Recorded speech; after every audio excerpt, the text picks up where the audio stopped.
qulna ya Adamus kun anta wa zaujukal jannah. Ini saya kotaki.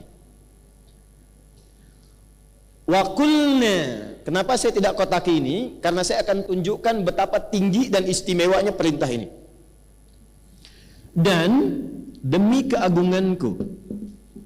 Sedikit kita belajar bahasa Arab, Bu. Kalau kita baca Al-Quran, ada kalimat begini ujungnya, na panjang.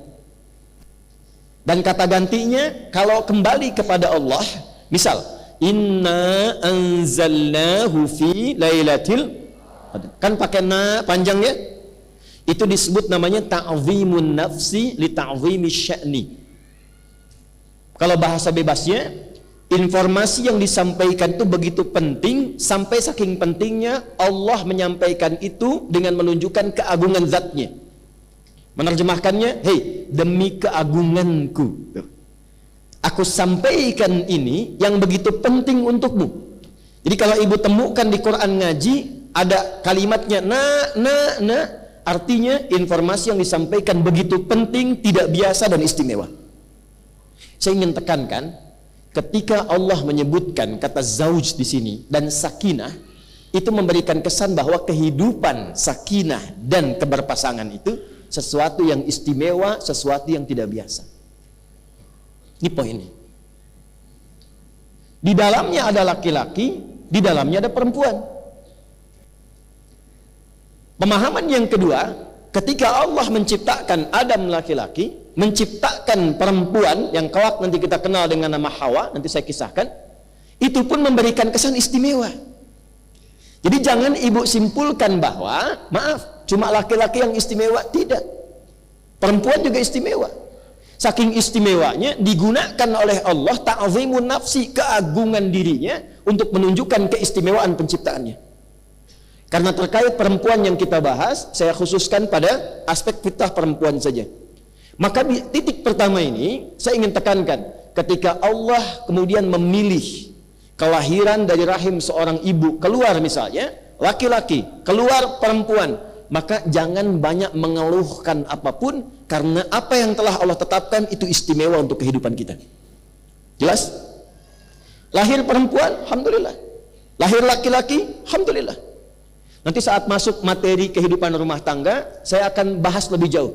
Tapi singkatnya begini, kalau terlahir satu anak dengan gender apapun yang dilahirkan, itu pasti membawa sifat khusus untuk melengkapi kebahagiaan di rumah tangga. Karena itu tidak ada satu pun anak itu yang sifatnya sama, pasti beda. Ibu boleh cek deh, ada 5 anak, itu kelima-limanya pasti beda karakternya.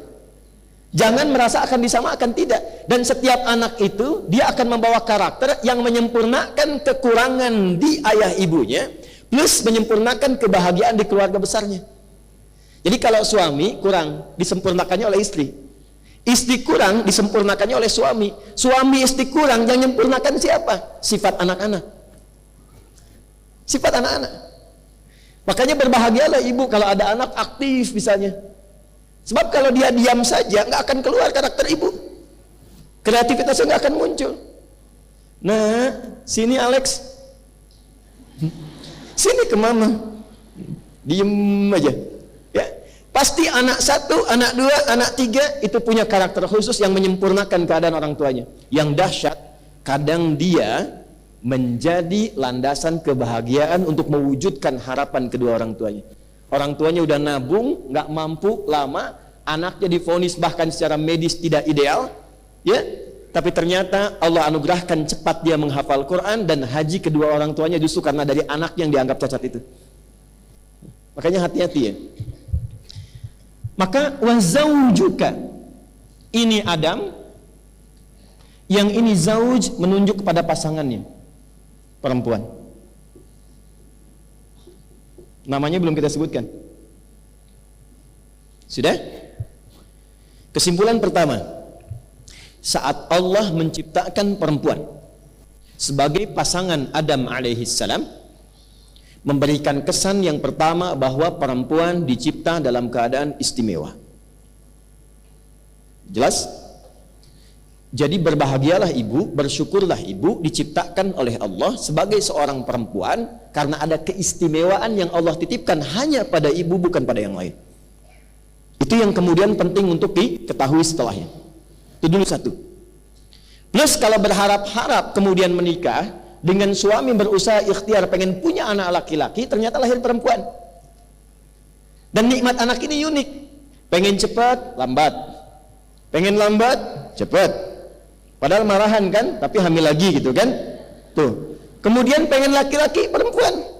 Pengen perempuan, lahir laki-laki. Jadi ketika yang diharapkan laki-laki, lahir perempuan, jangan langsung disimpulkan, ah ya Allah, saya kan berharapnya ini, punya rencana ini.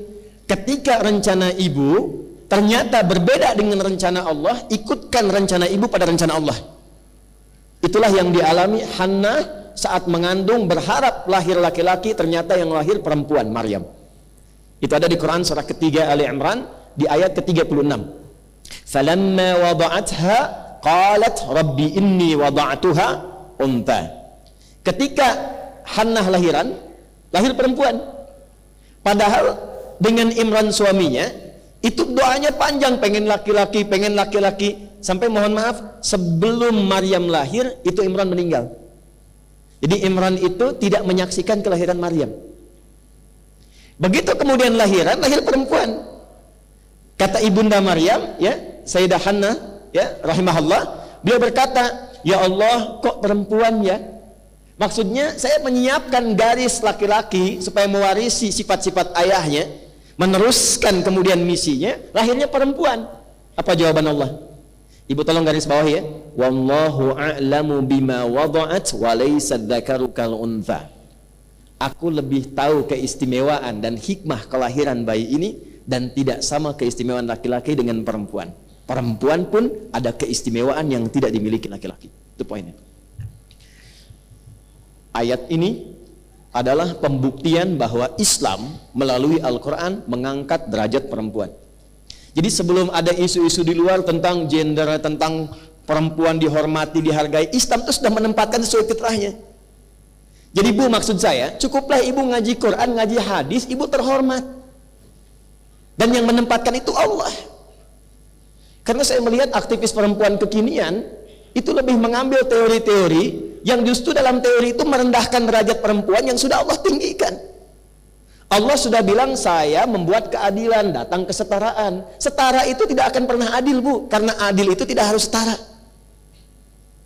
Yang adil itu diberikan sesuai dengan maslahatnya. Saya tanya ibu deh, ibu punya anak SD, SMP, SMA. Anak SD ibu kasih 10.000. Anak SMP ibu kasih 10.000. Anak SMA ibu kasih 10.000 juga. Saya tanya, setara nggak? Setara, karena sama. Adil tidak?